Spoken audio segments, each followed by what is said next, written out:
Tem pessoas que sonham com polêmicas, tem pessoas que adoram polêmicas, tem pessoas que sonham com, nossa, já imaginou crescer assustadoramente depois de uma polêmica? Tem pessoas, inclusive, que criam polêmicas se elas simplesmente não existirem ou se elas não conseguirem surfar uma onda de polêmica. Esse vídeo eu quero te falar por que eu não faço isso e qual que é o preço oculto de quem usa isso como uma estratégia para crescer a sua empresa. Para a gente começar, primeiro vamos falar sobre o que seria polêmica e como que isso pode ser usado como estratégia. De uma forma muito simples, como se eu estivesse explicando para um leigo. Quando a gente está falando de polêmica, a gente está falando sobre coisas, assuntos, que geralmente, dividem muitas opiniões, nem sempre tem um lado e o outro, às vezes tem 10 lados diferentes, o que para quem faz polêmica muitas vezes é muito bom, mas entenda que tem uma premissa muitas vezes muito básica que é divide opiniões. Só que tem um outro elemento em grande parte das polêmicas que mexe com sentimentos muito profundos e por vezes primitivos do ser humano. É aí que a coisa começa a ficar bonita para quem gosta desse jogo. Porque sempre que o marketing consegue mexer em sentimentos muito primitivos, isso pode ser usado para manipular / mover as pessoas para uma direção que você quer. Ou pelo menos para mover aquela parte do público que você quer. Então a gente está falando de sentimentos como raiva, como ganância, como luxúria, como medo. Você vê isso em ofertas e polêmicas mais do que deveria na internet. Talvez você tenha ouvido, talvez não, mas existe um universo de informações quando a gente fala sobre um termo chamado manipulação das massas. O marketing é especialista em entender pessoas, mas o marketing é uma ferramenta. Eu sempre gosto de usar um exemplo, toda vez que alguém fica, mas o marketing é uma coisa ruim, mas o profissional X é ruim. Vamos lá. Crença minha, a mesma faca que corta um pão, ela pode machucar uma pessoa. A ferramenta não mudou, muda quem manuseia ela. O mesmo carro que na mão de uma pessoa, de um socorrista, pode ser uma ambulância que salva a tua vida, um carro comum, que não seja uma ambulância, que leva uma pessoa para o hospital e evita que ela morra, na mão de um responsável pode causar um acidente fatal. O problema não está na ferramenta em si, mas em quem a usa. Então, guarda isso porque a gente vai usar isso ao longo do vídeo. Do que a gente está falando, né, quando a gente fala sobre isso? Eu vi um caso recente, onde eu acompanhei, obviamente eu não vou citar nome, porque nem preciso, mas eu vi um caso onde em menos de uma semana, com um vídeo, a pessoa ganhou mais de 500 mil inscritos no YouTube. A gente está falando 4 a 5 anos de trabalho sólido, sério, pé no chão, respeitoso. Esse foi o tempo que eu levei para construir, por exemplo, um canal com mais de 500 mil de inscritos. Imagina, o sonho de muita gente, conseguir isso com vídeo. Imagina você achar a polêmica certa, a treta certa, seja para entrar na onda, surfar na onda ou criar essa onda. Imagina com um vídeo. Uma semana, com um único vídeo, 500 mil de inscritos. Muita gente baba querendo isso. Tem gente que entra em confusão o tempo inteiro. E eu confesso que para muita gente isso soa muito sexy, isso soa muito atrativo, né? Mas por que eu gravei esse vídeo, gente? Para compartilhar com vocês 3 crenças muito fortes que eu tenho. Primeira crença, eu quero construir o meu castelo em um alicerce muito forte, muito sólido. Castelo é a expressão que eu uso para a visão do que eu quero construir para a minha vida. Quando eu olho para a minha vida daqui 5, 10, 15 anos, eu tenho essa visão muito clara de onde eu quero estar, com quem eu quero estar, a família que eu quero ter. Eu tenho essa visão muito clara, isso é o meu castelo. E eu não quero isso construído em uma base ruim, em uma base podre, em um alicerce fraco. Eu quero ter isso em um alicerce muito forte. Não é qualquer vento que vai me derrubar, não é qualquer situação ruim que vai me derrubar. Não é uma treta que vai me derrubar. Segunda crença muito forte que eu tenho. A conta chega. Para todo mundo, gente. Chega para mim, chega para você, chega para qualquer um. E eu espero que você saiba esperar o que esperar dessa conta. Não tem segredo, gente. Você plantou feijão, você vai colher feijão. Você plantou arroz, você vai colher arroz. Você plantou ódio, você sabe o que vai colher. Você plantou treta, você sabe o que vai colher. A conta chega. Nossa, eu recebo muito depoimento de pessoa, Adriano, mas às vezes é sexy, às vezes é isso. Fica em paz. Você que sabe o caminho que você quer jogar, o caminho que você quer trilhar e o que você quer colher. Terceira crença muito forte que eu tenho. Essa eu vou deixar para a conclusão do vídeo. Então vamos começar falando sobre visão de castelo, né? Não sei até onde você para refletir, mas você está vendo um professor aqui na sua frente, certo? Talvez você use um termo mais moderno, tipo, você está vendo um youtuber. Mas o que você está vendo aqui é um empresário. Você está vendo um ser humano, mas você está vendo um empresário, dono de 2 empresas, onde juntando essas 2 empresas eu emprego basicamente 40 pessoas. São 40 famílias que estão aqui dentro. Entende? E eu tenho um senso de responsabilidade absurdo. Então, eu não estou cuidando só da minha imagem, eu não estou cuidando só da minha família. Então, tem 40 famílias junto comigo.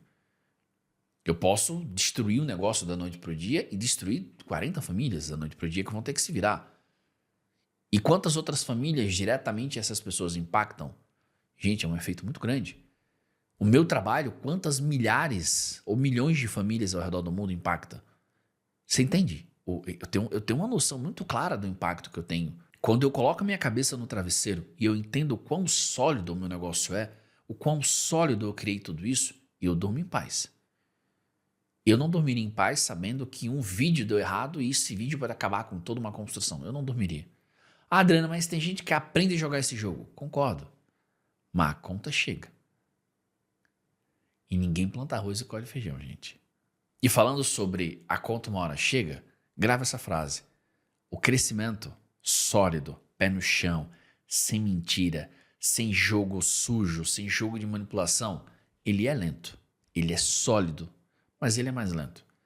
Entenda, não é um lento para você usar isso como desculpa para não fazer o que tem que ser feito. Mas ele é mais lento. E por mais que você olhe para ele e fale, cara, tá longe, mas você tá indo de forma sólida. Já vi gente surgir na internet, ter crescimentos apoteóticos, por exemplo, e sumir caindo tão rápido quanto surgiu. Construir um castelo gigante com alicerce péssimo. Não aguenta. Pô, Adriano, mas às vezes o meu concorrente promete umas coisas, anuncia umas coisas que não existem e não são possíveis. A conta uma hora chega. Fica em paz. E sempre que eu falo em a conta uma hora chega, gente, eu sempre me pergunto na minha vida o seguinte, o que eu tô plantando? Saca? O que eu tô plantando nesse exato momento? Eu tô plantando que sentimento nos meus vídeos? Eu tô plantando que sentimento para as pessoas que me acompanham? Quando eu encontrar alguém na rua, o que eu quero ouvir dessa pessoa? Eu quero ouvir que eu ajudei ela verdadeiramente a pensar e a construir algo sólido, que eu nunca vendi mentira para ela, que eu nunca vendi promessinha falsa, que eu nunca precisei comprar uma roupa mentirosa. Não, pô, tenho 20 camisas pretas. Matei até o português agora, né? Camisas pretas, é. Ou, sei lá, o editor me ajuda aí. Eu sou esse cara, eu não preciso mentir. E se eu tiver que mentir, não sou eu. Se eu tiver que alugar um carro, você fala, o que o pessoal aluga carro? Imagina, gente. Tem gente que compra placa de faturamento, tem gente que manda fabricar a placa de faturamento. Tem gente que cria perfil para criar treta com o perfil original e você acha que é alguém tretando, mas é a mesma pessoa. Tudo isso existe. É a ferramenta. Não é o marketing, é quem usa. Tem concorrente teu que vai mentir. Tem concorrente teu que vai prometer coisas que não são possíveis de serem entregues. Você precisa pensar que semente você está plantando. O que você quer colher? O que me emociona? Quando eu encontro alguém no presencial, a pessoa fala, cara, você mudou minha vida. Pô, já pensou? Se você encontra alguém no presencial e fala, você é uma pilantra, você me vendeu isso, maior mentira, pirâmide. Não é assim, né? Não é como... Eu não dormiria fazendo isso. Aí você fala, pô, Adriane, qual que foi a terceira crença que você falou? Vamos lá. Há muito tempo atrás, uma terra distante, longe da civilização, lá no começo da minha jornada de ler sobre autoajuda, sempre gostei muito de autoajuda, eu li um livro chamado Os 7 Hábitos das Pessoas Altamente Eficazes. Esse livro é um clássico, conhecido mundialmente. E teve uma frase desse livro que ela marcou muito a minha vida e ela está comigo até hoje. Eu nunca esqueci, detalhe por detalhe dessa frase. O editor vai ajudar a gente, vai escrever ela aqui. A frase diz assim, ó, o que você é ecoa com tanta força em meus ouvidos que eu não consigo ouvir o que você fala. Vou repetir. O que você é ecoa com tanta força em meus ouvidos que eu não consigo ouvir o que você fala. Para mim, quando eu faço o que eu faço do jeito que eu faço na internet, isso diz muito mais sobre mim do que aquilo que eu falo. Não adianta eu falar uma coisa e viver outra. Por isso que a frase diz isso, o que você é, suas atitudes, elas ecoam com tanta força em meu ouvido, em meus ouvidos, que eu nem consigo ouvir o que você fala. Nessa mesma época em que eu li esse livro, eu era professor, já era professor. Eu comecei a dar aula com 15 anos de idade. Gente, eu tenho 40, talvez você saiba, talvez não, sei que não parece, né? Sei que você olhou pra mim e falou, que é isso, Adriano, você tá com cara de 25. Imagina, obrigado, gente. Brincadeiras à parte, eu dou aula desde os 15 anos. Então, me tornei professor aos 15 anos. Com 40 de idade, eu tenho 25 anos de experiência. Na minha época, professor se chamava professor. É que hoje o pessoal chama de influencer. Tá tudo bem me chamarem de influencer. Mas eu sou professor há 25 anos. Desde a minha época, ser professor era uma puta de uma responsabilidade. Para você entrar em sala de aula, você tinha que ter plano de aula. Tinha pedagogia do teu lado. Não é ligar a câmera e falar, nem hoje eu consigo fazer isso. Então, para eu gravar esse vídeo, eu tenho um roteiro. Eu não gosto de teleprompter, de estar lendo, eu não curto isso.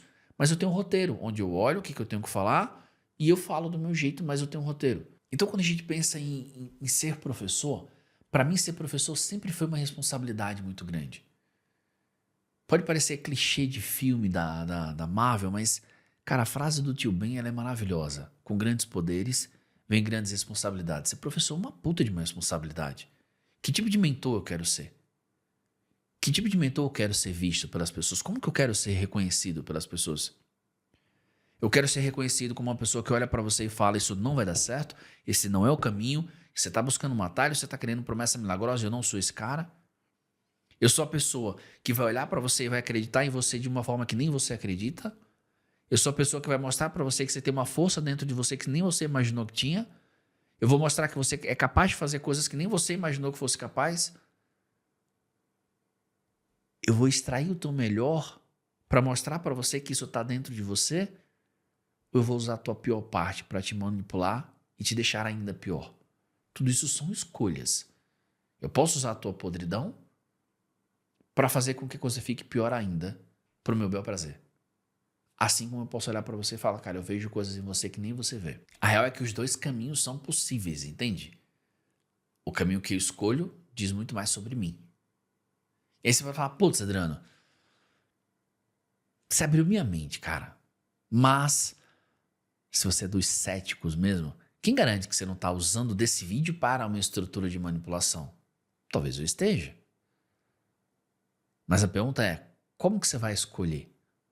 Será que dá para existir uma neutralidade total? Eu particularmente não acredito. Quando uma empresa de investimentos, por exemplo, fala que aquele ou aquele outro investimento são os melhores, mas coincidentemente essa é a empresa que tem esses investimentos para te vender, você entende que ela está vendida?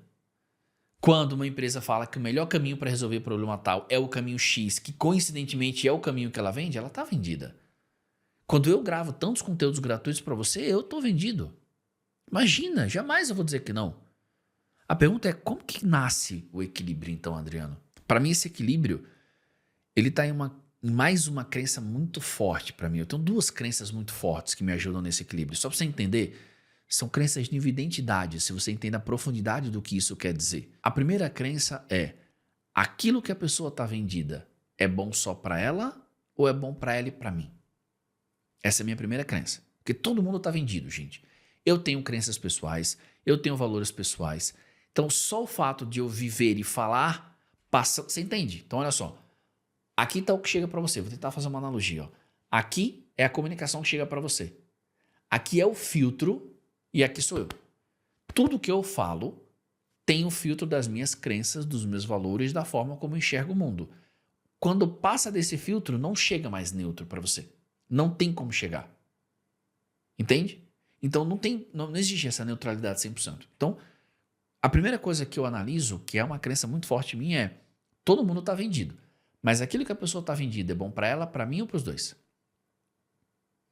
Se a resposta for é bom só para ela, não é o mentor que eu vou escolher. Raramente vai ser bom só para você. Raramente. Se é bom para os dois, missão concluída. Completada. Qual que é a minha crença número 2 para eu conseguir analisar? Sabendo / entendendo que nisso em que a pessoa está vendida é bom para ela e para mim, esse bom para mim extrai o meu melhor ou o meu pior? Faz de mim, extrai de mim o melhor que eu tenho para oferecer, me edifica, me ajuda a crescer de forma sólida, consistente, honesta, vai fazer com que eu seja melhor, seja lá no que eu estou me propondo a fazer, seja ter resultados melhores ou até ser uma pessoa melhor, ou ele vai extrair o pior de mim? Ou ele vai me conduzir para ser uma pessoa ruim, ou para um caminho que é um caminho que fere meus valores, minhas crenças, e me leva para um caminho que é um caminho que se eu acordar amanhã e ver que é aquilo que eu plantei e colhi, putz, eu vou ficar triste. Para mim esse é o equilíbrio. Todo mundo está vendido. De maneira muito simples, está todo mundo vendido. Quando eu estando vendido, te vendo algo que é bom para você, bom para mim, eu extraio o melhor de você de forma sólida, consistente e te ajudo a ser cada vez mais melhor e com uma melhor versão, para mim esse é o equilíbrio. E geralmente esse caminho não é fácil. Esse caminho não é de atalho. Esse caminho não é gostosinho. Por isso tem uma frase clichê que todo mundo usa, mas ela é muito real. Não existe crescimento na zona de conforto. O crescimento está na zona de esforço.